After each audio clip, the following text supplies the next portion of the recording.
Congress party రాష్ట్రంలో అధికారంకి వచ్చిన తర్వాత 42% 19 నెలల తర్వాత బీసీలకు 42% రిజర్వేషన్ అమలు చేస్తున్నామని ప్రకటించింది. సంబరాలు జరుగుతున్నాయి. సో కులగణన జరిగిన తర్వాత ఏ కులానికి ఎంతమంది ఉన్నారు, ఎవరెంత శాతం ఉన్నారని లెక్కలు కూడా బయట పెట్టకుండా కేవలం 42% కుదించడానికి ఏమైనా కారణం ఉందంటారా? ఆ ప్రామిస్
ఒకవేళ బీసీలకు 40% రిజర్వేషన్ అమల్లోకి వచ్చిన తర్వాత కాంగ్రెస్ పార్టీ అట్లీస్ట్ ఈ నిదానంతో గెలిచే పరిస్థితి కానీ కాంగ్రెస్ పార్టీ రేపు చాలా ఇబ్బందికరంగా సొంత ఎజెండా నాకు ఏ ఎజెండా ఉంటే వెంటనే రేవంత్ రెడ్డి గారికి దండం పెట్టారు.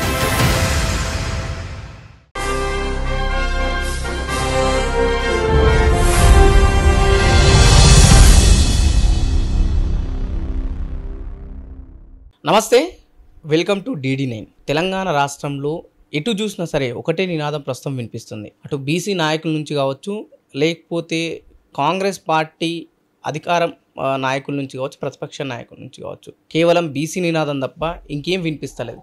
ఎందుకు ఇంత బలంగా బీసీ నినాదం ఎత్తుకోవాల్సిన అవసరం ఏమొచ్చింది ప్రస్తుతం? ఎందుకంటే బీసీలు తెలంగాణలో నిన్నామని వచ్చిన వాళ్ళు కాదు, కొన్ని వందల ఏళ్ళగా బీసీలు ఉంటూనే ఉన్నారు. ప్రత్యేకంగా ప్రస్తుతం బీసీ నినాదం ఎందుకు ఎత్తుకోవాల్సి వచ్చింది? ప్రధానంగా 3 పార్టీలు తీసుకున్నా ఏ నాయకులైన అగ్రకులాలకు సంబంధించిన నాయకుల చేతుల్లోనే పార్టీలు నడుస్తున్నాయి. అయినా బీసీలకు పెద్దపీట ఎందుకు వేయాల్సి వస్తుంది ప్రస్తుతం ఉన్న సిచ్యువేషన్స్లో? రీసెంట్గా కాంగ్రెస్ పార్టీ అధికారంలోకి వచ్చిన తర్వాత కామారెడ్డి వేదికగా 42% బీసీలకు మేము రిజర్వేషన్ ఇస్తామని చెప్పేసి అక్కడ డిక్లరేషన్ ఇవ్వడం జరిగింది.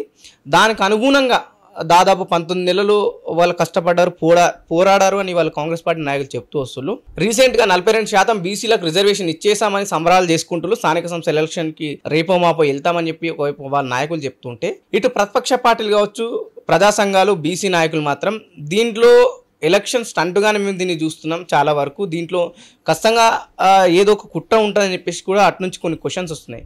వీటన్నిటిపైన మనం క్లారిటీ తీసుకునే ప్రయత్నిద్దాం. మనతో పాటు బీసీ నాయకుడు, మాజీ BC commission chairman doctor Krishnamohan Vakulabharanam గారు ఉన్నారు. ముందుగా వెల్కమ్ చేద్దాం.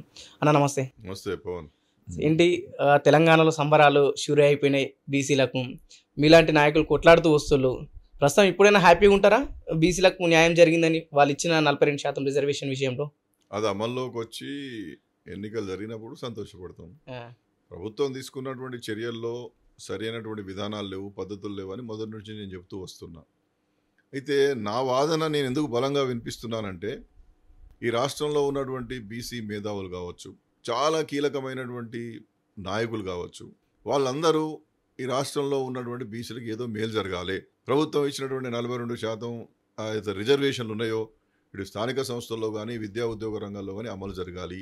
ఆ విధంగానే 42% అన్ని పదవులకు, నామినేటెడ్ పదవులు కావచ్చు లేదా మిగతా మంత్రులలో కావచ్చు, ప్రతి చోట 42% కావాలని కోరుకుంటున్నారు. కాబట్టి ప్రభుత్వం వైపు నుండి మేము ఆర్డినెన్స్ తీస్తాం, పంచాయతీరాజ్ చట్టం 2018 మార్పు చేస్తాం, 42%తో ఎన్నికలకు పోతాం అనేటువంటి మాట రాగానే సాధారణంగా ఒక మంచి నిర్ణయం అనేటువంటి విధంగా అందరూ అర్థం చేసుకుంటారు.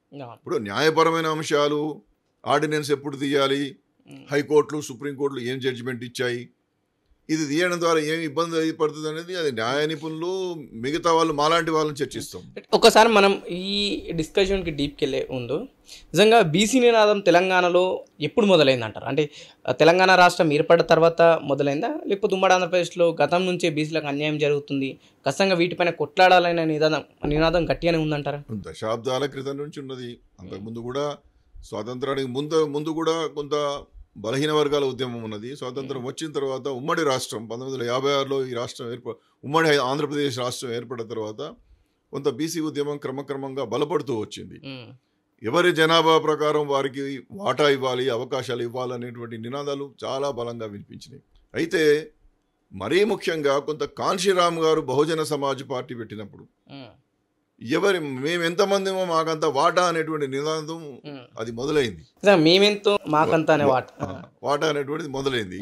క్రమక్రమంగా అంతకు ముందు కూడా గౌతు లచ్చన్న గారు, అంతకుముందు తర్వాత పుంజాల శివశంకర్ గారు, బాలాగౌడ్ గారు, ఈ విధంగా తర్వాత పరిణామ క్రమంలో వారితో పాటు సమానంగా కొండా లక్ష్మణ్ బాపూజీ గారు, ఏఎల్ మల్లయ్య గారు, అక్కడ ఆంధ్ర నుంచి ప్రగడ కోటయ్య గారు, అగిశం వీరప్ప గారు, గోలి వీరాంజనేయులు గారు, ఆనాటికి యువనాయకుడిగా ఉన్నటువంటి ఆర్ కృష్ణయ్య గారు, పరిణామ క్రమంలో మాలాంటి వాళ్ళందరం కూడా బీసీ ఉద్యమాన్ని బీసీలకు సంక్షేమ హాస్టల్లో చాలా మేలు జరగాలి, నాణ్యమైనటువంటి వసతులు ఇవ్వాలి, భోజనం పెట్టాలి అనేటువంటి ఉద్యమం, రిజర్వేషన్లు మాకు మా వాటా ప్రకారం కావాలని చెప్పి ఎన్టీ రామారావు గారు మురళీధరరావు కమిషన్ ప్రకారం ఆ సిఫార్సుల ప్రకారం 44% ఇచ్చినప్పుడు అప్పుడు అందరం కూడా కీలక భూమిక వహించడం, న్యాయపరంగా ఇబ్బందులతో ఆనాడు ఆ 44% రిజర్వేషన్లు ఆగిపోయింది. అప్పుడు కూడా మురళీధరరావు కమిషన్ ఏకసభ్య కమిషన్. కానీ ఇక్కడ కూడా గమనిస్తే చాలా మంది 2 తెలుగు రాష్ట్రాలను ప్రధానంగా తీసుకుంటే ఎంతో పెద్ద మంది నాయకులు వచ్చారు.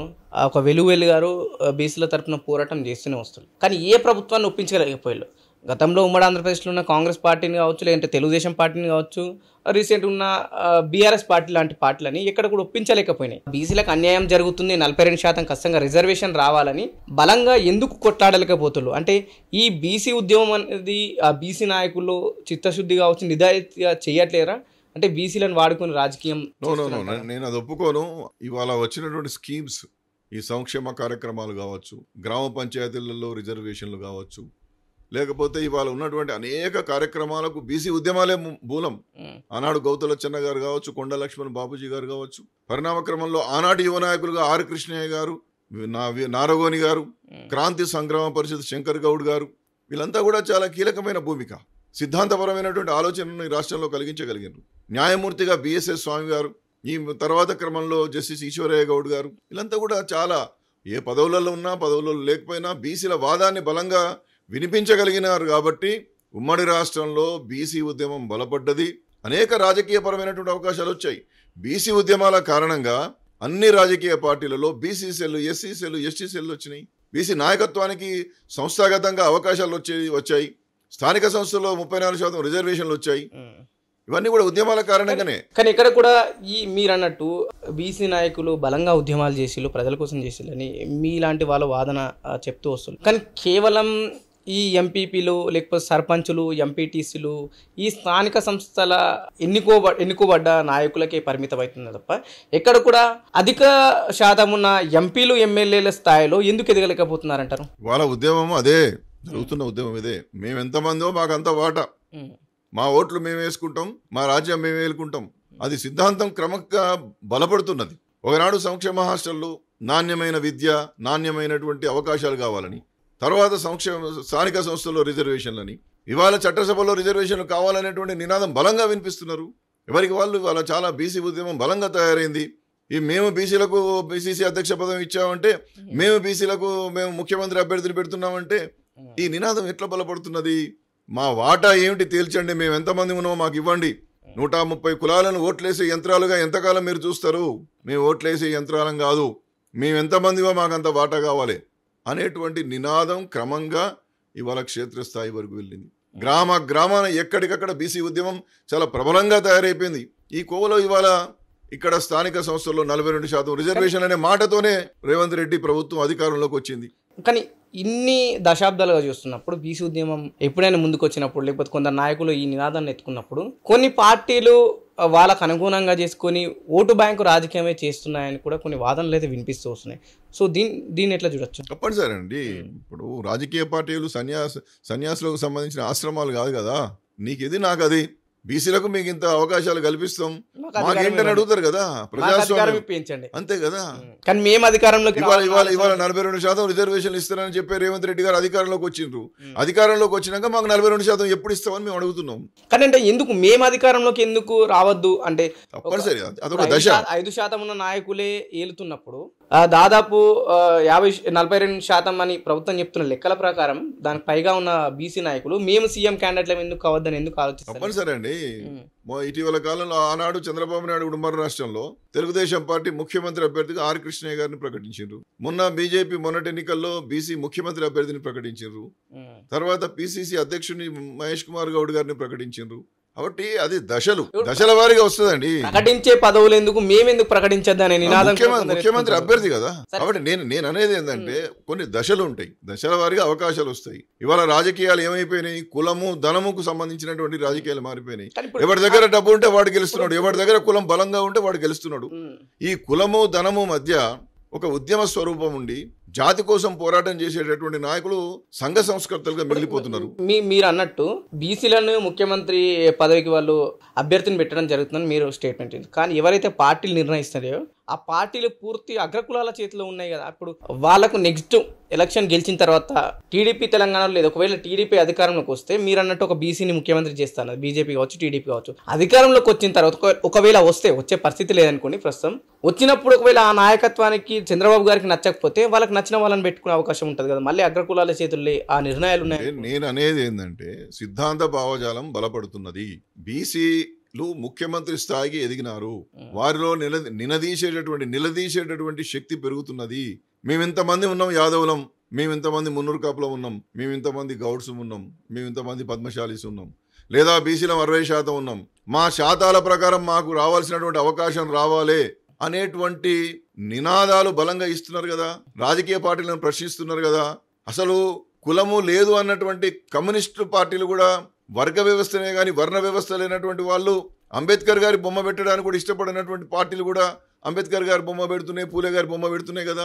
ఇది వస్తున్నటువంటి చైతన్యాన్ని మార్పు సంభవం జరుగుతున్నది. ఓటు రాజకీయం కోసం ఓటు రాజకీయం కాదండి, ప్రజలలో వస్తున్నటువంటి చైతన్యం. ప్రజలు ఏం కోరుకుంటున్నారో ఆ పద్ధతి ప్రకారం పార్టీలు పనిచేయకపోతే భూస్థాపితం అయిపోతాయి.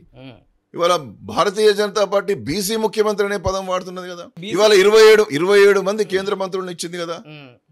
జాతీయ బీసీ కమిషన్ కు రాజ్యాంగబద్ధమైన హోదా ఇచ్చింది కదా. ఇవాళ కులము అనేటువంటి మాటను పెద్దగా అంగీకరించినటువంటి సిద్ధాంత భావజాలం ఉన్నటువంటి ఆ పార్టీ ఇవాళ జనాభా గణనలో కులగణన చేస్తా అంటున్నది కదా. కాబట్టి దేశవ్యాప్తంగా ఇవాళ చైతన్యం వస్తున్నది. ఒకనాడు మాట్లాడితే ములాయం సింగ్ యాదవో, లల్లు యాదవో, శరద్ యాదవో వీళ్లే మాట్లాడాలి. ఇవాళ అన్ని రాజకీయ పార్టీలు బీసీల గురించి మాట్లాడుతున్నాయి. కులగణన చేయమని చెప్పి ఆ కులగణనకు వ్యతిరేకమైనటువంటి ఆ కాంగ్రెస్ పార్టీ, దానికి సంబంధించినటువంటి అగ్రనాయకుడు దేశమంతా జోడో న్యాయయాత్ర, సామాజిక న్యాయయాత్ర చేసిండు కదా.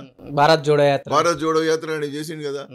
కులగణన కావాలి, అమెరికా పోతే కూడా అదే చెప్పిండు కదా. కాబట్టి ఇది చైతన్యం. ఈ చైతన్యాన్ని వాళ్ళ నిజంగా పార్టీలు అర్థం చేసుకోవాలి.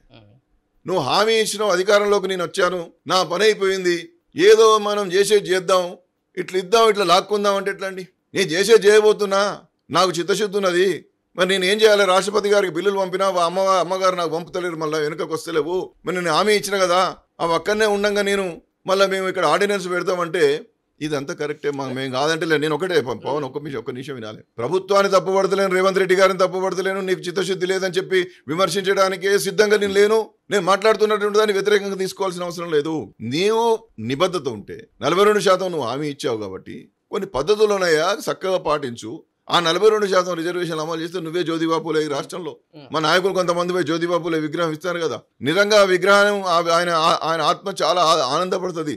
అరే రేవంత్ రెడ్డి 42% ఇచ్చాడు, నిజంగా యంగ్ డైనమిక్ లీడర్ అనుకుంటాడు. మా పూలే గారు కూడా, అంబేద్కర్ గారు కూడా సంతోషపడతాడు. నువ్వు దేశానికి మార్గదర్శనం చెప్పుకుంటున్నావు కాబట్టి నిజంగా మార్గదర్శనం కావయ్యా రేవంత్ రెడ్డి గారు అని నేను అంటున్నా. I'm not criticizing the government, దాన్ని ఏమి నేను క్రిటిసైజ్ చేస్తలేను.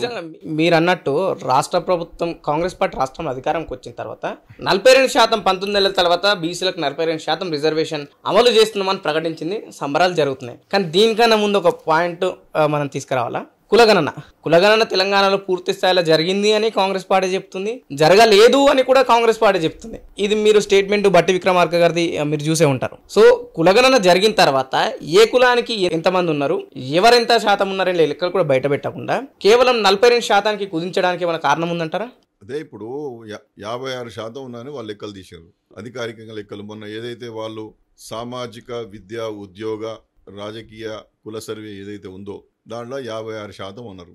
మాకు తెలిసి 60% ఉన్నాం. సరే, నీ 56%కి 56% మనం మొత్తం రిజర్వేషన్లు ఇవ్వలేం కదా, ఎవరు కూడా మొత్తం రిజర్వేషన్లు ఇవ్వలేరు. దాంట్లో కొంత క్రిమిలేయర్స్ ఉంటారు. క్రిమిలేయర్ను తీసేసి నువ్వు 42 అనుకో, నువ్వు ఎలక్షన్ ప్రామిస్ చేసినావు. కానీ ఆ ప్రామిస్ను నెరవేర్చాలనేటువంటి సంకల్పం ఉండడం వేరు, నెరవేర్చడానికి నటన చేయడం వేరు. రాష్ట్ర ప్రభుత్వం ఏం చేస్తుందంటారు? నటన చేస్తున్నది. నిజంగా 100% చేస్తున్నది. గతంలో ఉమ్మడి ఆంధ్రప్రదేశ్ ఉన్న కాంగ్రెస్ పార్టీ కావచ్చు, టీడీపీ కావచ్చు, తెలంగాణ ఏర్పడిన తర్వాత బీఆర్ఎస్ లాంటి పార్టీ ఇక్కడ కూడా తీసుకురాలేదు రిజర్వేషన్ అనే పదాన్ని అమల్లోకి. కాంగ్రెస్ ప్రభుత్వం తెచ్చే ప్రయత్నం చేస్తుంది. నేను బీసీ కమిషన్ మెంబర్ గా 2004 నుండి ఉన్నా. జస్టిస్ దాల్వా సుబ్రహ్మణ్యం గారి బీసీ కమిషన్ లో నేను సభ్యుడిని, చాలా చిన్న వయసులో సభ్యుని, 2004లో సభ్యుని, ఇప్పటికి 3 సార్లు సభ్యుని, తర్వాత చైర్మన్ కూడా అయినా ఈ రాష్ట్రంలో. నా గురించి నేను ఊరికే చెప్పుకుని కూడా అవసరం లేదు, నాదేంది నా తత్వం తెలుసు. నేను అనేది ఏంటంటే ఆయన 5% మైనార్టీలకు రిజర్వేషన్లు ఇస్తా అని శ్రీ గౌరవనీయులు వైఎస్ రాజశేఖర రెడ్డి గారు హామీ ఇచ్చిండు, ఎలక్షన్ ప్రామిస్ చేసిండు. ఉమ్మడి ఆంధ్రప్రదేశ్ ముఖ్యమంత్రిగా వారు ఆనాడు 2004 కన్నా ముందు ఎన్నికల ప్రణాళికలో భాగంగా వారు హామీ ఇచ్చారు. నేను సభ్యుడిగా ఉన్న రాజశేఖర రెడ్డి గారి దగ్గర నుండి చూసినా నేనే ఉన్నా కాబట్టి నేను అనేది ఏంటంటే చాలా స్పష్టంగా మీకు చెప్పేది. ముందు 5 ఆర్డినెన్స్ ఆర్డినెన్స్ తీసిండు, అది కొట్టేసారు. తర్వాత బీసీ కమిషన్ రిపోర్ట్ ఇవ్వమని అడిగాడు, అది కూడా కొట్టేసి రాగమేఘాల మీద చేస్తే. కానీ ఆయన అక్కడికి విశ్రమించలే, ఎట్టి పరిస్థితులు ఇవ్వాలి. మనం ఒకసారి సమాజంలో ప్రజలకు హామీ ఇచ్చిన తర్వాత ఆ హామీని ఎట్టి పరిస్థితుల్లో నిలబెట్టుకోవాలి. ఆ యొక్క విశ్వాసంలో ఉన్నటువంటి వాళ్ళు ఓల్డ్ సిటీకి వెళ్ళినా ఎక్కడికి వెళ్ళినా టైర్లు పంక్చర్ చేసేటోళ్ళు, అట్టి పనులు, తోపుడు పనులు, భిక్షాటన చేసేటోళ్ళు ఎంత దయనీయంగా ఉంటారో మనం అయితే తెలుసు కదా. మతం పక్కన పెడతాం కొంతసేపు. ఇస్లాం విశ్వాసంలో ఉన్నటువంటి వాళ్ళు ఎంత భయానకంగా ఆనాడు హైదరాబాద్ పాత నగరంలో బ్రతుకుతున్నారో మనకు తెలియదా. ఇప్పుడు కూడా చాలా మంది ఉండవచ్చు, పేదరికంలో ఉన్నారు. వాళ్ళు ఏమవుతున్నారు, అసాంఘిక శక్తులుగా మారుతున్నారు, చదువుకు దూరం అవుతున్నారు, ఉద్యోగాలకు దూరం అవుతున్నారు. చాలా పెద్ద స్టేట్మెంట్. నేను ఒక్క నిమిషం అన్నిటికీ దూరం అవుతున్నారు. కాబట్టి వారికి ఎట్టి పరిస్థితుల్లో మనం రిజర్వేషన్లు ఇవ్వాలి. ఇది సెక్యులర్ దేశము కాబట్టి అన్ని మతాల్లో ఉన్నటువంటి వాళ్ళని మనం అందులో ఉన్నటువంటి సోషల్లీ ఎడ్యుకేషనల్లీ బ్యాక్వర్డ్ క్లాసెస్ని గుర్తించి వాళ్ళని గౌరవిస్తే, వారికి ప్రయోజనం కల్పిస్తే చాలా గొప్పగా మారుతుంది హైదరాబాద్ అని చెప్పి డాక్టర్ వైఎస్ రాజశేఖర రెడ్డి గారు ఆ రోజు భావించిండ్రు. దాని తర్వాత పిఎస్ కృష్ణన్ గారిని దానికి ఒక ప్రత్యేకమైనటువంటి ఎక్స్పర్ట్గా తీసుకొచ్చి వారి చేత రిపోర్ట్ ప్రిపేర్ చేయించి ఆ రిపోర్టు మాకు బీసీ కమిషన్ పంపితే దాని ప్రకారం మేము రిపోర్ట్ ఇస్తే 4% ఇవాళ ఈ గ్రూప్ కింద ఇస్తున్నటువంటి సందర్భం మీరు గమనించాలి. అంటే ఆ 4% ఈ గ్రూపులో వచ్చేంత వరకు ఇక్కడ హైకోర్టులో కొట్టేసినా సుప్రీంకోర్టు పోయి కొట్లాడి ఇక్కడ కొట్టేసిన దానికి సుప్రీంకోర్టులో స్టే తీసుకొచ్చిండు. డాక్టర్ వైఎస్ రాజశేఖర రెడ్డి గారి ఒక నిరంతరమైనటువంటి కఠోరమైనటువంటి దీక్ష వల్ల 4% నిలబడ్డది. ఇవాళ ఇస్లాం విశ్వాసంలో ఉన్నటువంటి వాళ్ళు ఎంతమంది అభివృద్ధి పదంలోకి వచ్చారు, ఎంతమంది డాక్టర్లు అయినరు, ఎంతమంది ఇంజనీర్లు అయినరు. అది సంకల్పం. ఇదే పార్టీకి సంబంధించిన రాజశేఖర రెడ్డి గారికి అంత సంకల్పం ఉన్నప్పుడు, ఇదే పార్టీకి సంబంధించిన రేవంత్ రెడ్డి గారు 42% ఇస్తాను నువ్వు చెప్పినప్పుడు, ఆ 42% నిలబెట్టడానికి నువ్వు కఠోరంగా ఉండు, దీక్షగా ఉండు. ఒక వారాహి అమ్మవారికి దీక్ష చేసినట్టుండు. మీలాంటి బీసీ నాయకులు అందరిని కలుపుకొని పోతుండు. రేవంత్ రెడ్డి తన ముందడుగు చేసి ఎందుకు సపోర్ట్ చేయకుండా విమర్శించాల్సిన అవసరం ఏమొచ్చిందంటారు? మేము రేవంత్ రెడ్డి గారి మీద నాకు ఎప్పుడు విమర్శ లేదు, వారి పట్ల నాకు దేశభావం లేదు. బీసీ కమిషన్ సభ్యుడిగా చైర్మన్గా నా పదవీకాలం అయిపోయిన తర్వాత వారికి కొన్ని సంకల్పాలు ఉన్నాయి. ఏమిటంటే ఇతర రాజకీయ పార్టీ నుండి నియామకమైనటువంటి వాళ్ళకి ఇవ్వకూడదు అనేటువంటి ఉంది. నా టెన్యూర్ పూర్తి చేసుకున్నా, నేను చెప్పినా నేను వచ్చిన తర్వాత వారికి నాకేదో ఎక్స్టెన్షన్ ఇవ్వలేదనేటువంటి అంత సంకుచితమైన మనస్తత్వంతో విమర్శలు చేసేవాడిని నేను కాదు. నేను మాట్లాడినటువంటి మాటల్లో నేను ఏది మాట్లాడినా పవన్ నేను ఏది మాట్లాడినా అవుట్ ఆఫ్ ద బాక్స్ ఒకటి కంటిన్యూ ఆర్టికల్స్ రాస్తారు ప్రభుత్వం పనితీరు పైన ఈ బీసీ విషయంలో. ఎస్, కాల్ వచ్చింది ఎప్పుడన్నా ప్రభుత్వం నుంచి కావచ్చు, లేకపోతే కాంగ్రెస్ పార్టీ నుంచి? ఇప్పుడు అదే బాధ. నేను ఏమంటున్నానంటే నాకు కాల్ వచ్చే అవసరం లేదు. నా ఆర్గ్యుమెంట్ ప్రకారం కొన్ని సవరణలు చేసుకొని ముందుకు పోతే, నేను ఒక్కనే కాదు, చాలా మంది పెద్దవాళ్ళు, జస్టిస్ ఈశ్వరయ్య గారు, జస్టిస్ చంద్రకుమార్ గారు, చాలా మంది ప్రొఫెసర్స్ ఎప్పటికప్పుడు చెప్పి వాళ్ళు ఇక వదిలేసిన వాళ్ళు ఇక ప్రొఫెసర్స్ అయితే వస్తలేరు, వాళ్ళు రిటైర్ అయిపోయి 70-80 ఏళ్ళకి వచ్చిండ్రు. ఇంకా ఎన్ని రోజులు అయినా రేవంత్ రెడ్డి గారికి ఊకే చెప్పాలి. వాళ్ళు చెప్పే కాడికి పాపం ఆయన కుప్పలరాజు గారు చెప్పిండ్రు, రాహుల్ గాంధీ దృష్టికి తీసుకుపోయే ప్రయత్నం చేసిండ్రు, ఏం మార్పు లేదు.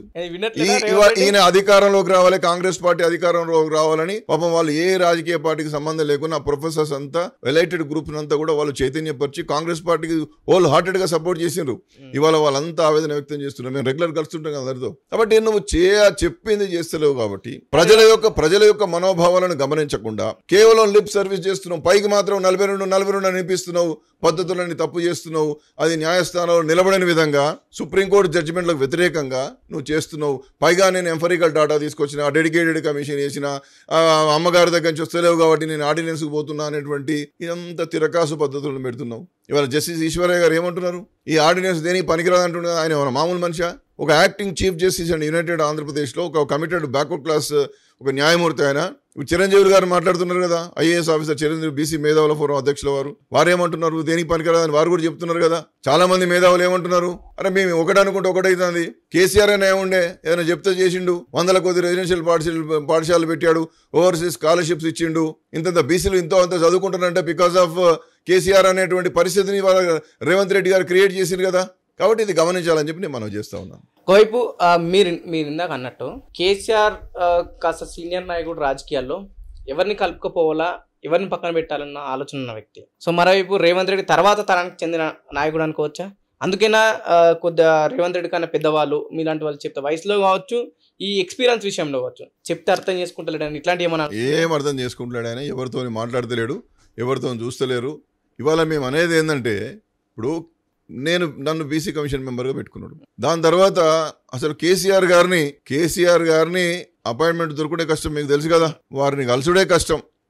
ఆ టెన్యూర్ అయిపోయిన తర్వాత నా పనిలో నేను ఇదే బీసీ ఉద్యమాల్లో పనిచేస్తూ ఉంటే ఆల్ ఆఫ్ సడన్ పిలిచి మళ్ళీ బీసీ కమిషన్ చైర్మన్ ఇచ్చిండు కదా, ఏ రికమెండేషన్స్ లేవు కదా. అంటే వారు ఎవరు దేనికి పనికొస్తారు, ఎవరిని ఎక్కడ పెట్టుకోవాలి అనేటువంటిది తెలిసినటువంటి అనుభవజ్ఞుడైన కేసీఆర్ గారు ఉన్నాడు. ఈయన అధికారంలోకి వచ్చిన తర్వాత గౌరవనీయులైనటువంటి శ్రీ రేవంత్ రెడ్డి గారు కేసీఆర్ గారిని తిట్టుడే తప్ప ఇంకో పని చేస్తున్నాడా? ఒకసారి ఈ అయిపోయిన తర్వాత ఈ 42% రిజర్వేషన్ మేము ఇచ్చినామని స్టేట్మెంట్ ఇచ్చారు, ప్రెస్ మీట్ పెట్టి. సో దాంట్లో 2-3 బీసీ నాయకులు, మిగతా వాళ్ళు పొంగులేటి లాంటి వాళ్ళు కావచ్చు, ఈ జూపల్లి కృష్ణారావు లాంటి వాళ్ళు ఉన్నారు. సో ఆ ప్రెస్ మీట్ జరుగుతున్న సమయంలో పొన్నం ప్రభాకర్ అన్న చిన్న మాట తూలడం జరిగింది, బీసీలకు 42% మేము ఇచ్చినాము, ప్రతి పార్టీ కూడా అలాగే బీసీలకు 42% రిజర్వేషన్ ఇవ్వాలి అని ఒక మాట తోలిండు. సో దీనిపైన మీలాంటి ఎక్స్పర్ట్లు, అంటే జనరల్గా ఏంటంటే సామాన్య జనాలు దాన్ని ఎక్కువ అర్థం చేసుకోలేరు, మీలాంటి వాళ్ళు క్యాచ్ చేస్తారు, బీసీ ఉద్యమంలో ఉన్నారు కాబట్టి. సో ఇది దేనికి సంకేతం అంటారంటే ప్రతి పార్టీ 42% రిజర్వేషన్ ఇవ్వాలి అనే మాట. ఇప్పుడు ఇస్తే ఇవ్వాలి, మంచిదే, మనం కాదంటలేము. కానీ ఒక బాధ్యతాయుతమైన మంత్రి కొన్ని జాగ్రత్తలు తీసుకోవాలి. మంత్రివర్గం యొక్క బ్రీఫింగ్ చేస్తున్నారు అక్కడ వాళ్ళు. ఇదే పొంగులేటి శ్రీనివాసరెడ్డి అనే పేరు, ఈ పొంగులేటి శ్రీనివాసరెడ్డి అన్నట్టు ఆయన మార్చిలో ఎన్నికలు అవుతాయి, డిసెంబర్లో ఎన్నికలు అవుతాయి, జనవరిలో ఎన్నికలు అవుతాయి అని మాట్లాడుతాడు. ఎవరండి ఆయన ఒక్కడు మాట్లాడడానికి? మంత్రిమండలిలో తీసుకున్న నిర్ణయాలు అప్పుడు చెప్పడం వేరు, ఏ మీటింగ్ పోతే ఆ మీటింగ్ నీ ఇష్టం ఉన్నట్టు చెప్పుడేనా? ఎవరు నువ్వు చెప్పడానికి? నువ్వు మంత్రి అయితే కావచ్చు, నీకున్న అధికారం ఏంది? నీకున్న అధికారం ఏందండి? నేను I'm questioning the Srinivas Reddy. No, నేను ఏమంటున్నానంటే నీ ఇష్టం వచ్చినట్టు నువ్వు ఎట్లా చెప్తావు? ఇదే విషయాన్ని నేను ఈ శ్రీనివాస్ రెడ్డి ఇవ్వడని చెప్పి మేము గట్టిగా 2-3 స్టేట్మెంట్లు ఇస్తే ఓ నాడు వచ్చింది, మహేష్ కుమార్ గౌడ్ మందలించిండు, ఎట్లా మాట్లాడద్దని చెప్పిండు అని చెప్పి. ఏంది మందలించుడు? ఆయన ఎక్కిరిచుడు ఏంది, నువ్వు మందలించుడు ఏంది? డెడికేటెడ్ కమిషను అధ్యయనం చేస్తున్నప్పుడు సర్వే నీ విషయాలు ముందుకు రాకముందే, ఎప్పుడు నివేదికిస్తారో తెలియకముందే ఇదిగో ఎలక్షన్ అదిగో ఎలక్షన్ అంటే పెట్టుకోరాదు, ఎలక్షన్ ఇవ్వడద్దు అన్నాడు. నువ్వు స్టేట్మెంట్ ఇస్తే సీతక్క కోటేటి ఇస్తుంది. ఇప్పుడు మీరు చెప్పినట్టుగా సంక్షేమ మంత్రి గారేమో అన్ని పార్టీలు ఇవ్వమంటారు, అన్ని పార్టీలు ఇస్తారు ఇవ్వరు. నువ్వు ఒకనాడు అఖిలపక్ష మీటింగ్ ముఖ్యమంత్రి గారు పెట్టి వాళ్ళని పిలిపించి ఒప్పించి మెప్పించే ప్రయత్నం చేస్తున్నారా? మీరు అసెంబ్లీలో బిల్లు పెట్టినాడు అందరూ ముజువానిగా యునానిమస్గా నీకు ఆమోదం తెలిపారు. బీజేపీ పార్టీ కూడా ఆమోదం తెలిపింది, బీఆర్ఎస్ తెలిపింది, మిగతా పార్టీ కమ్యూనిస్ట్ పార్టీలు తెలిపినాయి. క్లారిటీ ఇచ్చారు కదా, బీసీల వెంట మేము ఉన్నాం, మీరు వాళ్ళ విషయంలో ఏం తీసుకున్నా నిర్ణయం తీసుకున్నా కట్టుబడి ఉంటామని చెప్పి ఫ్లోర్ ఆఫ్ ద హౌస్లో అన్ని రాజకీయ పార్టీలు చెప్పినప్పుడు ఒక్క అఖిలపక్ష మీటింగ్ అయినా గౌరవ ముఖ్యమంత్రి గారు పెట్టి ఆహ్వానించి జరుగుతున్నటువంటి పరిణామాలను వివరించే ప్రయత్నం చేశారా? ఎందుకు చేయలేదు? నీకు చిత్తశుద్ధి లేదు, అందుకోసం విమర్శిస్తున్నావు, అంతకు మించి ఏం లేదు. ముందు నీ మంత్రులను కంట్రోల్లో పెట్టుకో. నీ ఇష్టం వచ్చినట్టు మాట్లాడితే బీసీలంతా పిచ్చోళ్ళం కాదు మేము. ఈ నిన్న జరిగిన ప్రెస్ మీట్లలో దాదాపు అధికారంలోకి వచ్చి కాంగ్రెస్ పార్టీ 19 నెలలు గడుస్తుంది. ఈ 19 నెలల పనితీరన బీసీలకు మీరు 42% రిజర్వేషన్ ఇచ్చినామని మీరు చెప్పుకుంటున్నారు, దీనిపైన ఎవరైనా కోర్టులో కేసు వేస్తే ఖచ్చితంగా అది మన వెనక్కోయే ఛాన్స్ ఉన్నదని చెప్పేసి నాయకులు మాట్లాడుతున్నారు. ఇట్లాంటి స్టేట్మెంట్ ఎంతవరకు కరెక్ట్ అంటారు? అంటే 19 నెలలుగా మీరు చేసింది కేవలం ప్రకటించడం కోసమేనా? దీని వెనక ఎట్లాంటి వర్క్ చేయాలని? ఇప్పుడు ఇవన్నీ కూడా కోడ్ ఆఫ్ కండక్ట్, ఎలక్షన్స్ జరుగుతున్నప్పుడు కోడ్ ఆఫ్ కండక్ట్ పరిధిలోకి వచ్చినట్టుగా రాహుల్ గాంధీ గారిని ఇక్కడికి తీసుకొచ్చి interaction between the intellectuals and cost leaders అని చెప్పి ఒక మీటింగ్ పెట్టారు. 26 జీవోనేమో ఎప్పుడో ఫిబ్రవరిలో ఇచ్చి 6 నెలలు నిద్రపోయి మహారాష్ట్ర ఎన్నికలు జరుగుతున్నటువంటి నేపథ్యంలో, సమీపిస్తున్నటువంటి నేపథ్యంలో ఆగమేఘాల మీద రాహుల్ గాంధీ గారిని పట్టుకొచ్చి ఇక్కడ నేను చెప్పినటువంటి ఒక మీటింగ్ పెట్టారు. ఇక్కడ అనర్గళంగా స్పీచ్ దంచి మేము కులగణన చేయబోతున్నాం, బ్యూరోక్రసీ కులగణన కాదు, దేశానికి ఆదర్శవంతమైనటువంటి కులగణన చేయబోతున్నాం అని చెప్పి శ్రీ రాహుల్ గాంధీ గారితో మాట్లాడిచ్చారు. ఆయన మహారాష్ట్ర ఎన్నికలకు పోయిండు. నేను ఇవాళ అడుగుతున్నా, అది కోడ్ ఆఫ్ కండక్ట్ పరిధిలోకి వస్తుందా కాదా అని నేను అడుగుతున్నా. నువ్వు ఎందుకంటే మహారాష్ట్రలో కూడా కులగణన చేయాలనేటువంటి డిమాండ్ బలంగా ఉన్నది. అక్కడ మరాఠాస్ కేసు ఉన్నది. మరాఠాస్ను బీసీలో కలపాలన్నారు, కొట్టేసారు, సుప్రీంకోర్టు పోయినరు. కాబట్టి కులగణన చేసి మమ్మల్ని బీసీలలో కలపమనేటువంటి ఒక బలమైనటువంటి రాజకీయ డిమాండ్ అక్కడ కొనసాగుతున్నప్పుడు కులగణన చేస్తున్నాం ఇక్కడ అని చెప్పి ఈ ప్రభావాన్ని అక్కడ పడేలా చేసి నువ్వు పోయినవే తప్ప తర్వాత జరిగింది ఏందండి? తర్వాత అనేక సందర్భాల్లో ఒక డెడికేటెడ్ కమిషను దానికోసం పనిచేస్తూ అధ్యయనం చేసి ఆ నివేదిక ఇచ్చిన తర్వాత దాని ఆధారంగా నువ్వు ఎన్నికలు ఎప్పుడు అనేటువంటిది ఎవరు? నువ్వు అంతా కూడా ఎలక్షన్ కమిషన్ కి నీ డీలిమిటేషను, నీ రిజర్వేషన్స్ కూడినటువంటి మొత్తం వారికి ఎలక్షన్ కమిషన్, స్టేట్ ఎలక్షన్ కమిషన్కి ఇస్తే స్టేట్ ఎలక్షన్ కమిషన్ చెప్పాలి. కానీ జనవరిలో ఎన్నికలు, మేలో ఎన్నికలు, రేపు ఎన్నికలు అని ఎట్లండి? నువ్వెట్లా చెప్తావండి? మీకెవరండి అధికారం ఇచ్చింది? మీరు ఎవరిని తప్పుదో పట్టిస్తున్నారు? ఒకవైపు దాదాపు 2 సంవత్సరాలు గడుస్తుంది స్థానిక నాయకులు పదవి కాలం పూర్తయి. స్థానిక సంస్థల ఎన్నికలు ఎప్పుడు పెడతారని హైకోర్టు సీరియస్ అయింది. సెప్టెంబర్లో పెట్టాలని కూడా ప్రభుత్వానికి సీరియస్గానే వార్నింగ్ ఇచ్చింది. ఈ నేపథ్యంలోనే మేము స్థానిక సంస్థల ఎలక్షన్లోకి వెళ్ళాలంటే ఖచ్చితంగా బీసీలకు 42% రిజర్వేషన్ కల్పించాల్సిందే. కామారెడ్డి వేదికగా అయితే మేము డిక్లరేషన్ చేసినామో అది పూర్తి చేసుకోవాల్సిందే. ప్రజలటు వ్యతిరేకిస్తులు మీలాంటి బీసీ నాయకులు, ప్రతిపక్షాలు కూడా బలంగానే కొట్లాడుతున్నాయి. సో ఇది మన ఎలక్షన్ స్టంట్లా అనిపిస్తుందా మీకు? 100% ఎలక్షన్ స్టంటే. నువ్వు చేయాల్సిన టైం అంతా టైం పాస్ చేసి, చేయాల్సినటువంటి సంస్థల ద్వారా సక్రమంగా పని చేయించుకోకుండా, సక్రమమైనటువంటి జీవోలు ఇవ్వకుండా, విధానపరమైనటువంటి పద్ధతులు అవలంబించకుండా, ఇవాళ హైకోర్టు అన్నది, హైకోర్టు ఎందుకన్నదండి ఇన్ టైంలో ఎలక్షన్లు పెట్టమంటది. వారు అన్నారు సెప్టెంబర్ 30 లోపు. మాకు చేత కాదు, మేము పెట్టాము, మేము 42% మేము చాలా స్ట్రాంగ్గా ముందుకు పోవాలి, మేము పెట్టలేమని చెప్పుకోండి. ఏమన్నా దాని తప్ప సింగిల్ బెంచ్ ఇచ్చారు, లార్జర్ బెంచ్కి పో, దాని పెద్ద గజగజమానికి ఏది ఉన్నది దాంట్లో? నథింగ్, ఏం కాదు. లార్జర్ బెంచ్కి పో, చీఫ్ జస్టిస్ బెంచ్కి పో, ఇక్కడ కొట్టేది సుప్రీంకోర్టు పో, బోర్డు అంటున్నది. సుప్రీంకోర్టులో కూడా ముందు 2-3 మంది రాజ్యాంగ ధర్మాసనం దాకా మనకు మస్తు అవకాశం ఉన్న సుప్రీంకోర్టు వరకు ఉన్నది. ఇక్కడి నుంచి మొదలు పెడితే అక్కడ దాకా చెయ్యాలనే సంకల్పం నీకుంటే, చిత్తశుద్ధి ఉంటే, నిజంగా ఎన్నికలు 42తో పోవాలనేటువంటి ఆ మనో సంకల్పం నీలో ఉంటే సాధించలేనిది ఏమీ లేదు. సాధించాలనే తపన నీలో లేదు కాబట్టి హైకోర్టుది సాకు చూయించి సెప్టెంబర్ 30 ఏం లేదు పక్క పెట్టి దాన్ని ఎవడు నువ్వు భలే ఉన్నావు. బోల్డని ఉన్నాయి. సుప్రీంకోర్టు నుంచి ఇది కాకుండా ఇంకోటి ఇవ్వమని ఇప్పుడు గిన్ని ఉన్నాయండి సుప్రీంకోర్టు జడ్జిమెంట్లు దగ్గర. మరి ఎందుకు అవన్నీ అమలు చేస్తలేవు? ఒక అమాయకుడు ఎవరో పాపం ఆయన ల్యాండ్ గవర్నమెంట్లో పోతే నువ్వు అలాంటి ల్యాండ్ను చాలా ఖరీదైన ప్రాంతంలో ఇవ్వని సుప్రీంకోర్టు 20 ఏళ్ల కింద ఒక జడ్జిమెంట్ ఇచ్చింది. ఎందుకు అమలు అయితే లేదు? నీకు అక్కర పడ్డా వెంటనే అమలు చేస్తూ, నీకు అక్కర లేనిది నిజాయితీగా ధర్మంగానే పక్కన పడేస్తావు. ఈ ఆర్డినెన్స్ 40% రిజర్వేషన్ ఆర్డినెన్స్, అసలు ఆర్డినెన్స్ ఎట్లా తీసుకొస్తావండి? నువ్వు భలే ఉన్నావు. సుప్రీంకోర్టులో ఆమోదిస్తుందని చెప్పేసి కొన్ని అనుమానాలు అవుతున్నాయి. నిజంగా ప్రజలకి ఏం చెప్పదలుచుకునేది ఈ క్లారిటీ? నేను ఒకటే అంటున్నా, నువ్వు బిల్లులు రాష్ట్రపతి గారి దగ్గర పెండింగ్ ఉన్నవి ఇదే అంశం మీద. ఆ బిల్లులను ఆమోదం చేయమ్మా అని చెప్పి గవర్నర్ గారు రాష్ట్రపతి గారు పంపించిండ్రు. అమ్మగారి దగ్గర నుంచి ఇంకా కిందికి రాలేదు. వచ్చిన రాలేదో తెలియదు, స్పష్టత లేదు. అంత రహస్యం, రిపోర్ట్లు రహస్యం, నివేదికలు రహస్యం, ఏం చేస్తున్నారో తెలియదు. అప్పుడప్పుడు ప్రభాకర్ గారు, మహేష్ కుమార్ గౌడ్ గారు, పొంగులేటి శ్రీనివాసరెడ్డి అదే బాగా బజాయించుడు ఎలక్షన్లని ఎవరు ఇష్టం వచ్చినప్పుడు వాడు చెప్పుడు. ముఖ్యమంత్రి ఏం చెప్తారో మనకు అర్థం కాదు. గందరగోళం, నానా బీభత్సం, బీసీల జీవితాలతో ఆడుకుంటారు. ఏదన్నా ఒక్కనాడన్నా గౌరవ ముఖ్యమంత్రి గారు, గౌరవ ఉప ముఖ్యమంత్రి గారు ప్రెస్ మీట్ పెట్టి ఇగో గవర్నర్ గారి దగ్గర నుంచి పోయింది, అక్కడ ఉన్నది, అఖిలపక్షాన్ని తీసుకుపోతున్నాం, న్యాయ నిపుణులతో చర్చలు జరుపుతున్నాం, దాన్ని సాధించే ప్రయత్నం చేస్తున్నాం, ఏ హామీ అయితే ఇచ్చినామో హామీ కట్టుబడి ఉన్నామని చెప్పకుండా రోల్ మోడల్. ఎవరికి రోల్ మోడల్ మాకు ఏమర్థం అవుతలేదు. ఎవరికి నువ్వు ఆదర్శం? కాంగ్రెస్ పార్టీ ఈ 42% రిజర్వేషన్ స్టేట్మెంట్ ప్రకటించినప్పుడు చాలా రోజుల తర్వాత డాక్టర్ వకలబన్నం గారు బీఆర్ఎస్ పార్టీ ఆఫీస్ లో ప్రెస్ మీట్ పెట్టడం జరిగింది. ఎట్టుంది ఆ ఫీల్? నేను అన్ని పార్టీ ఆఫీస్లో పోతాండి, బరాబర్ పోతా. నేను బీసీల కోసం పనిచేసేటోని. నన్ను ఎవరు పిలిచినా ఎవరి దగ్గరికంటే వాళ్ళ దగ్గరికి పోతా. ఏ ఆఫీస్ అయినా పోతా, ఎక్కడికైనా పోతా. నేను గౌరవనీయులు శ్రీ ఆర్ కృష్ణయ్య గారు గౌరవనీయులు శ్రీ ఆర్ కృష్ణయ్య గారు రాజ్యసభ సభ్యులు భారతీయ జనతా పార్టీ. నేను అట్లా ఏం కాదు కదా. ఆర్ కృష్ణయ్య సపరేట్ తన వ్యక్తిగా మీరు పార్టీ ఆఫీస్కి అయితే ఎక్కడ వెళ్ళలేరు కదా. వారు నిన్న ముఖ్యమంత్రి గారిని అభినందించి వచ్చారు కదా. పార్టీ విధానం ఉంటుంది కదా. వారు గొప్ప బీసీ నాయకుడు, అద్భుతమైనటువంటి నాయకుడు. వారి నాయకత్వంలో మేమందరం ఎదిగినాం. కానీ శ్రీ కృష్ణయ్య గారు భారతీయ జనతా పార్టీ రాజ్యసభ సభ్యులు. ఆ పార్టీ విధానం ఏందో చేయాలి కదా.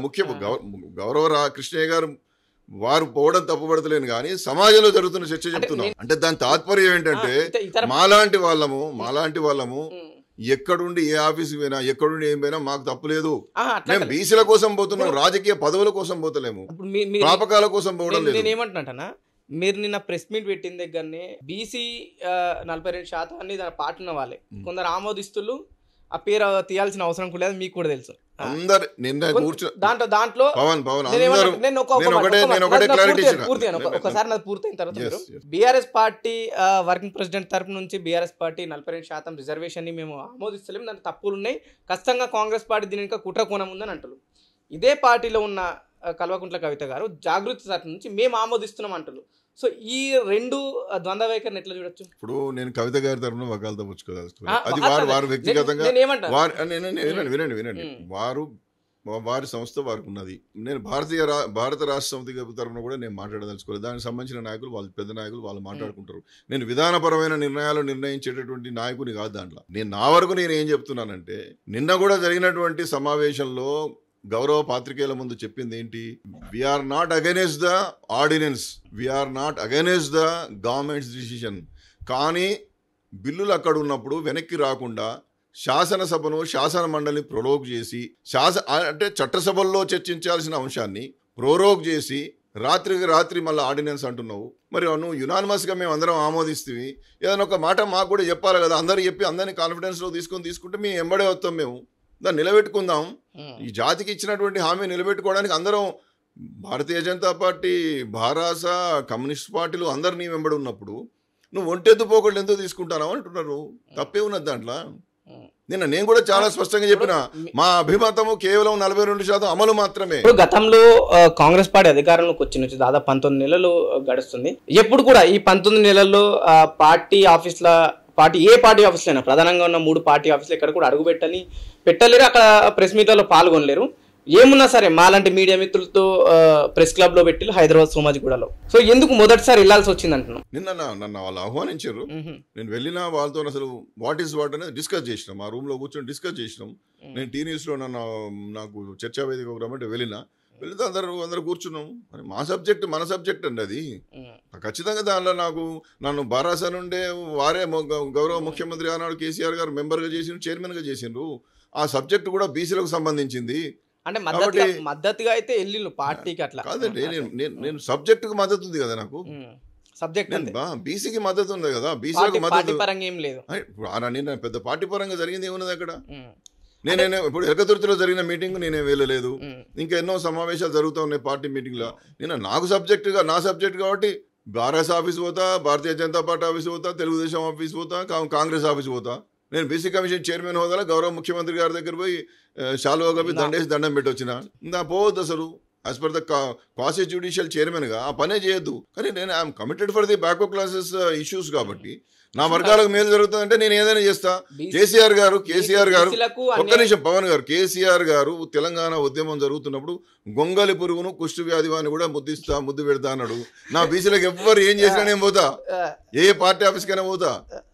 ఇంకొకటి గౌరవ సూచకంగా కూడా మళ్ళీ నేను మీ వేదిక ద్వారా చెప్తున్నా, నేను బీసీ కమిషన్ సభ్యుడిగా, బీసీ కమిషన్ చైర్మన్గా నన్ను కేసీఆర్ గారే కదా అపాయింట్ చేసింది. వారి పట్ల నాకు ఉండే అజరామరమైన గౌరవం ఎప్పటికుంటుంది. నాకు ఒక్క స్టేట్మెంట్స్ తో గొంగడి గారు కూడా తేల్చుకోవాల్సిన అవసరం నేనేమంటే ఇప్పుడు బీజేపీ ఆఫీస్కి పిలిస్తే పోతా అండి. నాకు ఆ స్వేచ్ఛ ఉన్నది అక్కడ, నాకు ఆ స్వేచ్ఛ ఉన్నది. బీసీల విషయంలో వీడు కట్టుబడి ఉంటాడు, వీడు ఎవరు చెప్తే వినాడు అనేది అందరికీ తెలుసు. నేను వేరే దాంట్లో జోక్యం చేసుకోను. రాజకీయపరమైన మీటింగ్లకు కానీ రాజకీయపరమైన వ్యాఖ్యలు కానీ చేయను. రోజు నన్ను డిబేట్స్కి రమ్మంటున్నారు. నేను పొద్దున చర్చా వేదికలో కూర్చుంటే నాలుగు ఇవ్వడం మాట్లాడుతుంది. మీకు తెలియదా? నా అధ్యయనం, నా కథ మీకు అంతా తెలుసు కదా. నేను అట్లాంటి వాటి పబ్లిసిటీ కోసం ప్రయత్నం చేస్తలేను. నేను చెప్పండి, బీసీలకు ఎక్కడ అన్యాయం జరిగినా సరే వక్లవర్ణం సొంత ఇమేజ్ డ్యామేజ్ అని ఏ పార్టీ గడపన ఒప్పుతాడు. బ్రహ్మాండంగా పోతా. నాకేముంటుంది, నా జాతి కోసమే, నేను నా జాతికి ప్రయోజనం కలగడమే. ఎజెండా ఏం లేదా సొంత ఎజెండా? నాకు ఏ ఎజెండాలో ఎజెండా ఉంటే వెంటనే రేవంత్ రెడ్డి గారికి దండం పెట్టాలి, పదవి తెచ్చుకోవాలి. తొమ్మిది నెలలు బలంగా పోరాడుతుండు కృష్ణమోహన్ రావు, ఇస్తే బాగుంటది అట్లాంటి ఏమన్నా కాల్స్ వచ్చినాయి? నాకైతే రాలేదు. 9 నెలలు వాడుతూనే ఉన్నా కదా. నేను చేయలేదు. గౌరవ ముఖ్యమంత్రి గారితో కలిసి పనిచేసిన కదా, గౌరవ ముఖ్యమంత్రికి అనేకమైన విషయాలు చెప్పగలిగిన కదా. నేను నా టెన్యూర్ అయిపోగానే సైలెంట్గా ఉన్నా. నాకు 42 మీదనే పోరాటం చేస్తున్నా. నా రాతలవే, నా మాటలవే, నా ఉచ్ఛ్వాస నిశ్వాసలు ఈ సంవత్సరంన్నర నుండి రోజు 42%. ఎవడన్నా చూసినప్పుడు కూడా వీనికి అమ్మ మళ్ళీ 42 వచ్చిండ్రు అనుకుంటాను. నన్ను 42 వక్లవనం అనేటట్టున్నాను. నాకు వేరే ఏం లేదు. నేను వ్యాసాలవే రాస్తున్నా, నా ఇంటర్వ్యూలవే. ఇప్పుడు ముందు ఉపోద్ఘాతం ఏమన్నా మళ్ళీ దానికే పోతున్నాం. పర్సనల్ గా నాకు మీతో అనుబంధం ఎప్పుడు రెగ్యులర్ కలిసినా సరే, అప్పుడప్పుడు బయటలో తీసుకున్నా సరే ఇదే ఈ సబ్జెక్ట్ తప్ప ఇంకోటి ఉండదు రాజకీయ పరంగా. మా కుటుంబంలో కూడా అంటారు 42 అయినా మళ్ళీ అంటున్నారు. మరి మా సతీమణి కూడా మొన్న ఒక మాట అన్నది, అబ్బా ఈ రోజు బీసీ 42 ఏందండి బాబు, తలకే వలిగిపోతుందని. కానీ నా ఉచ్ఛ్వాస నిశ్వాస, నేను నా ఉద్భవం దాని నుండి జరిగింది. కొంతైనా సంతోషంగా ఉందంటారు. ఎందుకంటే అట్లీస్ట్ రాష్ట్ర ప్రభుత్వం చొరవ సో అంటే ప్రభుత్వం నటిస్తుందా, దాన్ని నిజంగానే ప్రజలకు న్యాయం చేయాలని చూస్తుందని పక్కన పెడితే అట్లీస్ట్ ఆ నినాదం ప్రజలకు బలంగా వెళ్ళింది. మాట్లాడితే స్థాయికి తీసుకెళ్ళి రేవంత్ రెడ్డి గారికి ఒక తీరుగా ధన్యవాదాలు ఏం చెప్పాలంటే, బీసీలను ఏకం చేయగలిగిండు. బీసీ ఉద్యమం నినాదం బలపడ్డది. రేవంత్ రెడ్డి గారి గొప్పతనం. ఎందుకంటే రేవంత్ రెడ్డి గారు చేయబట్టే బీసీ నినాదం బలపడ్డది. ఆయన ఇస్తాడా ఇవ్వడా దేవుడు ఎరుగు, ఇవ్వకపోతే కొట్లాడతాం తెచ్చుకుంటాం, అది వేరే ముచ్చట. అది ఆయుధంగా పోరాడతాం. బీసీలను ఏకం చేసిన రేవంత్ రెడ్డి అంటే బ్రహ్మాండం పెట్టుకోరు. ఏమున్నది, బీసీలను ఏకం చేసిండు. బీసీలో 42% అనేటువంటిది 1.5 year నుండి లైవ్ ఉండేటట్టు చేసిండు ఆయన. రేవంత్ రెడ్డి చేసిండు బ్రహ్మాండంగా. కాబట్టి నేనేమంటున్నానంటే, చిన్న వయసులో ముఖ్యమంత్రి అయిన రేవంత్ రెడ్డి గారు తమరు ఒక మాట ఇచ్చారు జాతికి. మీరు 10 ఏళ్ళు ముఖ్యమంత్రిగా ఉండాలని తమరు కోరుకుంటున్నారు. ఉండండి, మిమ్మల్ని మేము వద్దంటలే కదా. ముందుగా తనే సొంతంగా కోరుకుంటూ మీరు ప్రకటించుకున్నారు. ప్రకటించుకున్నప్పుడు 60% మీ ఎంబడి ఉంటే అవుతారు, 10% ఉంటే కావు. ఒకవైపు బీసీ ఉద్యమం బలంగా నడుస్తుంది. రేవంత్ రెడ్డి ఒకవైపు చెప్తుంటూ ఈ తెలంగాణ రాష్ట్రంలో చివరి ముఖ్యమంత్రి నేనే, రెడ్డి ముఖ్యమంత్రిని ఒకవైపు చెప్తూ వస్తుంది. మరోవైపు కొన్ని ఇంటర్వ్యూలలో నెక్స్ట్ 10 ఇదే సీట్లో నేను ఉండబోతున్నా అంటున్నాను. సో ఏంటి, బీసీలకు ఇచ్చే ఛాన్స్ ఇచ్చే అవకాశం ఉంటుందా, లేకుంటే కేవలం ఒకవైపు ఆ స్టేట్మెంట్ చెప్తున్నా, మరోవైపు నేనే ఉంటా అని చెప్తాను? అది జాతీయ పార్టీ అండి, వాళ్ళు నిర్ణయిస్తారు. ఆయన మంత్రివర్గంనే పూర్తి స్థాయిలో చేసుకోలేకపోతుండు. ఎన్నిసార్లు 100 సార్లు పోయొచ్చిండు. మొన్న పోయి బాగా కూర్చుంటే అది కూడా సామాజిక సమీకరణాల మేరకే జరిగింది. ఆయన ఇవ్వాలన్న వాళ్ళకు మంత్రి పదవి ఇవ్వలేదు, ఆయన చెప్పిన వాళ్ళకి ఎమ్మెల్సీలు ఇవ్వరు. ఇచ్చేట ముందు ఎవరికి ఇప్పించుకుంటాడు, వేమ నరేంద్ర రెడ్డి గారికి ఇప్పించుకుంటాడు కదా. కాంగ్రెస్ పార్టీలో అవన్నీ నడిపోయి నేను దాంట్లో 2 సార్లు ఎమ్మెల్యేగా పోటీ చేసిన ఆ పార్టీలో 2 సార్లు మెంబర్ అయినా. నాకు తెలుసుగా రాజశేఖర రెడ్డి గారికి నేను ఏమంటున్నానంటే, కొంత కాకపోతే కొంత సామాజిక సమీకరణలు ఉంటాయి. ఒక మాలకు ఇస్తే ఒక మాదిగకి ఇస్తారు, బీసీలలో బలమైన సామాజిక వర్గాలకు ఇస్తారు. అది ఒక దానికి స్ట్రాటజీ ఉన్నది. సరే, వాళ్ళు హైరారికల్గా బ్యాక్వర్డ్ క్లాసెస్కు పెద్ద గొప్పగా చేయకపోవచ్చు, నెహ్రూ గారు కావచ్చు, గాంధీ గారు ఎవరైనా ఏం చేయకపోవచ్చు. కానీ కొన్ని సమీకరణాలు పాటిస్తారు. ఒక రాపోలు ఆనంద్ భాస్కర్ రాజ్యసభ సభ్యుడు కాగలిగిండు, ఒక హనుమంతరావు గారు 3-4 సార్లు రాజ్యసభ సభ్యుడు కాగలిగిండు. ఇవాళ కూడా చాలా సందర్భాలు చెప్పండి క్లారిటీగా. బీసీలకు న్యాయం చేస్తున్నాం, 42% రిజర్వేషన్ తీసుకొస్తున్నాం, బీసీలకు న్యాయం చేయాలని కులగణన చేసినామని కాంగ్రెస్ పార్టీ ప్రచారంలో చెప్పింది. అధికారంలోకి వచ్చినా కూడా అదే మాట చెప్తుంది. నిజంగా ఒకవేళ బీసీలకు నిజంగానే న్యాయం చేయాలనుకుంటే కాంగ్రెస్ పార్టీలో బీసీ నాయకులు బలంగా ఎందుకు మాట్లాడలేకపోతే, అంజన్ కుమార్ యాదవ్ లాంటి వాళ్ళు ఇంకా ఈ రోజు స్టేట్మెంట్ చూస్తే నాకు మంత్రి పదవి ఇస్తారు, లేకుంటే జూబ్లీహిల్స్ ఎమ్మెల్యే టికెట్ ఇస్తారని అడుక్కునే పరిస్థితి కనిపిస్తుంది. ఇప్పుడు అదే దురదృష్టం. ఇక్కడ బలమైనటువంటి నాయకులుగా కనిపిస్తారు కానీ బలమైన వాదాన్ని వినిపించారు వాళ్ళు. కేవలం పొన్నం ప్రభాకర్ గారు, పొన్నం ప్రభాకర్ గారు, లేదా మహేష్ కుమార్ గౌడ్ గారు, లేదా మీరు అన్నటువంటి అంజన్ కుమార్ యాదవ్ గారు బలమైన నాయకుడే కావచ్చు హైదరాబాద్లో, కానీ బలమైన వాదన లేదు. ఇప్పుడు నాకు రాకపోతే బీసీ వాదన లేదనుకుంటే కాదు కదా, వారిని విమర్శిస్తలేను. నేను అనేది ఏంటంటే, ఇవాళ పిసిసి అధ్యక్షుల వారు నాకు is a very good friend to me, నాకు విద్యార్థి దశ నుండి మిత్రుడు నాకు ప్రభాకర్ గారు, మేమంతా కాంటెంపరీస్ కదా. నేను అనబోయేది ఏంటంటే, మేము చెప్పేది బలమైనటువంటి వాదన వినిపిస్తే మా పదవులు ఎక్కడ ఊరుతాయని భయపడితే ఎట్లండి? నువ్వు పదవిలో ఉండి భ్రష్టుపట్టిపోతున్నావు కదా, పదవిలో ఉండి నీకు ఇమేజ్ లేకుండా అయిపోతున్నావు. వెన్నెముక లేని నాయకుడు అనేటువంటి పరిస్థితి మనకు వచ్చింది అనుకోండి. ఇవాళ నేను బీసీ కమిషన్ చైర్మన్గా ఉండి ఈ 42% కనుక కాకుంటే నేను రిజైన్ చేసి బయటకు వచ్చేటోని. ఇప్పుడు స్థానిక సంస్థల ఎలక్షన్లు వస్తున్నాయన్న, కాంగ్రెస్ పార్టీ నిర్ణయం తీసుకుంది, అధికారికంగా స్టేట్మెంట్ ఇచ్చిన నేను. సో దాని బ్యాక్ ఎండ్ ఏం నడుస్తుందో నాకనే మీకు దానికి ఎక్కువ తెలుసు. స్థానిక సంస్థల ఎలక్షన్లో ఎంపీపీలు, ఎంపీటీసీలు, జెడ్పీటీసీలు, జిల్లా చైర్పర్సన్లు, సర్పంచ్లు బీసీలకు 40% ఇస్తానన్నది. ఎలక్షన్లోకి వెళ్తుంది, గెలిచి వస్తుంది. వచ్చిన తర్వాత వాళ్ళ పరిస్థితి ఏంటి అంటే కేవలం పదవులు ఇచ్చే వరకే వాళ్ళకు న్యాయం చేస్తారు, లేకపోతే ఇతర యువతకు కావచ్చు, విద్యార్థి ముందు 42% అమలు జరగకపోతే కాంగ్రెస్ పార్టీ భారీ మూల్యం చెల్లించుకోవాల్సి వస్తుంది. ఇక ఆ సీట్లు ఇతర రాజకీయ పార్టీలకు పోతాయి. బారాసా ఇవాళ చాలా బలపడుతున్నది. వీళ్ళు ఏమనుకుంటున్నారంటే రాజకీయ విశ్లేషణ చేస్తే కేసీఆర్ గారు పెద్దగా యాక్టివ్గా లేడు, కేటీఆర్ గారు ఏదో అన్ని అటు ఇటు తిప్పుతున్నాం, కాళేశ్వరం కమిషన్ అని చెప్పి కాదు కాదు నేను చెప్పేది వినాలి మీరు. నేను రాజకీయ విశ్లేషకుడుగా మాట్లాడుతున్నా. కాళేశ్వరం కమిషను బీసీ ఘోషణ వేసిండ్రు, గౌరవ మాజీ ముఖ్యమంత్రి వారిలోను హరీష్ రావు గారిని పిలిపిస్తున్నారు. దాని తర్వాత ఇది లేదు ఏం లేదు, మీరు చూసుకోండి. ఈ ఫార్ములా ఎక్కడి పోయింది? ఇదిగో ఇప్పుడు గంట సేపట్లో అరెస్ట్ అన్నారు. ఎక్కడి పోయింది అది? ఇంకా నేను మూలాలు ఉన్నాయి, మూలాలు లేకపోతే పక్క పెట్టండి. నేను చదువుకున్నామని విజ్ఞుని విశ్లేషకుడిని నేను మాట్లాడదు కదా. ఇది ఏం జరుగుతుందంటే ఈ కేసీఆర్ ను పరిచయం చేస్తానా, కేటీఆర్ ను పరిచయం చేస్తానా అని అనుకుంటారు వాళ్ళు. కానీ ప్రజలలో ఎడిపోతుందని తెలుసా? ఓ రైతు బంధు లేదు, మన్ను లేదు, ఓ పెన్షన్ చక్కగా రాదు, ఏది లేదు, ఏ ట్రాన్స్ఫర్ లేవు, బాగా ఇబ్బంది అవుతుందని ఊళ్ళల్లో మంచి ఇల్లు చక్కగా లేవని, 2 సంవత్సరాల నుంచి ఎలక్షన్ లేవు, పారిశుద్ధ్య కార్మికుల జీతాలు లేవు, బల్బు పోతే బల్బు పెట్టడం లేడు, ట్రాక్టర్ల డీజిల్ పోస్టోడు లేడు అని చెప్పి గ్రామీణ ప్రాంతాల్లో ఒక భయంకరమైనటువంటి విమర్శ ఎదుర్కొంటున్నాడు. ఈయన 20,000 కోట్లు ఇచ్చినా అని ఏదో అంటున్నాడు కదా, 1 లక్ష ఏదో రైతు రుణమాఫీ, దాని ఎఫెక్ట్ ఏడలేదు, ఎక్కడ కనపడలేదు. మరి ఎందుకు ఎలక్షన్ పెడతారు? బీసీలకు 40% రిజర్వేషన్ అమల్లోకి వచ్చిన తర్వాత కాంగ్రెస్ పార్టీ అట్లీస్ట్ ఈ నిదానంతో గెలిచే పరిస్థితి. కాంగ్రెస్ పార్టీ రేపు చాలా ఇబ్బందికరమైన గడ్డుకాలం ఎదుర్కోబోతున్నది. అసలు మీరు ఎలకదుర్తి సమావేశంలో కేసీఆర్ గారు గొప్పగా మాట్లాడలేదు, పేలవంగా మాట్లాడాడు, ఒక్కరితోనే మాట్లాడిస్తారు ఇవన్నీ అన్నారు. సరే, దానికి కవితమ్మ కూడా ఏదో రాసింది, అవన్నీ పక్కన పెడితే ఎన్ని లక్షల మంది వచ్చినట్టు, నువ్వు ఎన్ని డబ్బులన్నీ అని, ఎన్ని బస్సులన్నా పెట్టని, నువ్వు అట్లా ఒక మీటింగ్ పెట్టి, ఇప్పుడు ఒక మీటింగ్ పెట్టు, ఆర్థికంగా ఏదైనా బలంగా ఉన్నా సరే మీటింగ్ పెట్టగలుగుతావు. నువ్వు పెట్టు ఒక మీటింగ్ పెట్టు. 15,000 ఎకరాలలో మీటింగ్ పెట్టిండండి సంవత్సరం తర్వాత. ఇంటికాడ పన్నాడు, ఎవరు లేడు, ఎవరు వస్తలేడు అని అన్నావు కదా నువ్వు. మరి ఎవరు లేదు ఎట్లా మాట్లాడు? మరి ఒక్కడే శాసించుడు నాయకుడు అంటే ఒక్కడే, ఎవడు మాట్లాడలే అంటే ఎవడు మాట్లాడలే అంటే నేను నాయకత్వ లక్షణాలని చెప్తున్నా. నెక్స్ట్ 5 ఏళ్ల తర్వాత బీసీలే ముఖ్యమంత్రి అవుతారని చెప్పేసి మీలాంటి బీసీ నాయకులు చెప్పి 42% రిజర్వేషన్ ఇచ్చేసినాం మన కాంగ్రెస్ పార్టీ చెప్తుంది. ఒకవేళ ఇంకా 3 ఏళ్ళు ఉంది ఎలక్షన్, జమిలీ ఎలక్షన్స్ వస్తే నాకు తెలిసి ఇంకో 1 ఇయర్ ముందే ఎలక్షన్ రాబోతుందేమో. ఎట్లుండబోతుంది అప్పుడు బీసీల పవర్? అన్ని రాజకీయ పార్టీలు బీసీలకు పెద్దపీట వేయాల్సి వస్తుంది. కులగణన కేంద్ర ప్రభుత్వం చేయబోతున్నది.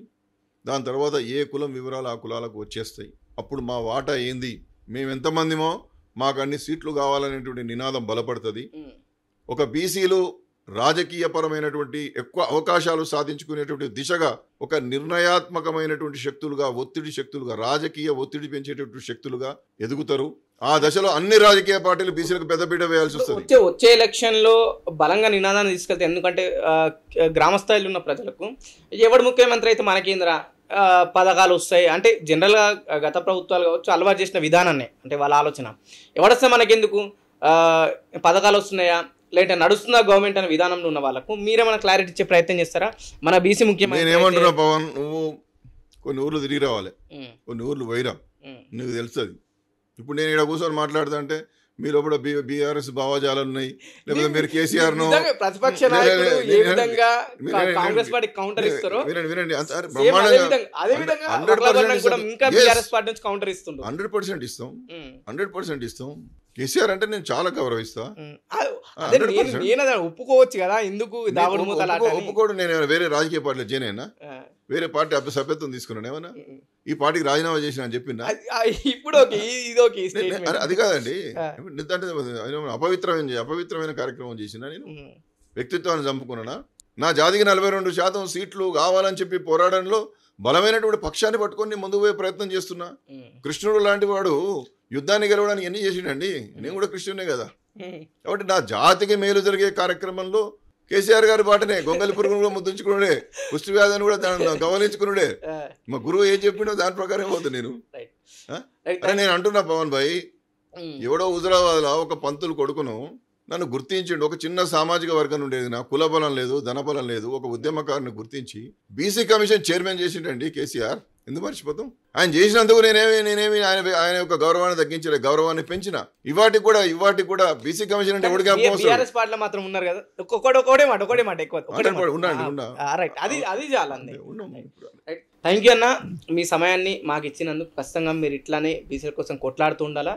42% బీసీలకు వచ్చేదాకా బలంగా కొట్లాడుతున్నారు. మీకు ఇంకా భగవంతుడు ఇంకా మంచి బలాన్ని ఇవ్వాలని మా ఛానల్ తరఫున మేము కోరుకుంటామన్నా. చూద్దాం ఎంతవరకు రేవంత్ రెడ్డి సర్కార్ ఈ 42% రిజర్వేషన్ని ప్రజల్లోకి తీసుకెళ్తుంది, ఎప్పుడు బీసీ నాయకులను సాటిస్ఫై చేస్తుంది, నిజంగానే ప్రజలకు లాభం చేకూరుతుందా అనే విషయాలు కూడా కొద్దిగా వెయిట్ చేసి చూస్తే మనకు పూర్తి క్లారిటీ వచ్చే అవకాశం ఉంటుంది. కేవలం ఇప్పుడు అన్ని ప్రతిపక్ష నాయకుల ప్రెస్ మీట్లు, లేదంటే అధికార పార్టీ నాయకుల ప్రెస్ మీట్లు తప్ప జనాలకు ఇంకేం కనిపిస్తలేవని చెప్పి కూడా ప్రజా సంఘాలు, మనకు బీసీ సంఘాల నాయకులు చెప్తున్నారు. వెయిట్ చేద్దాం ముందు రిజల్ట్ ఎట్లుంటుందో.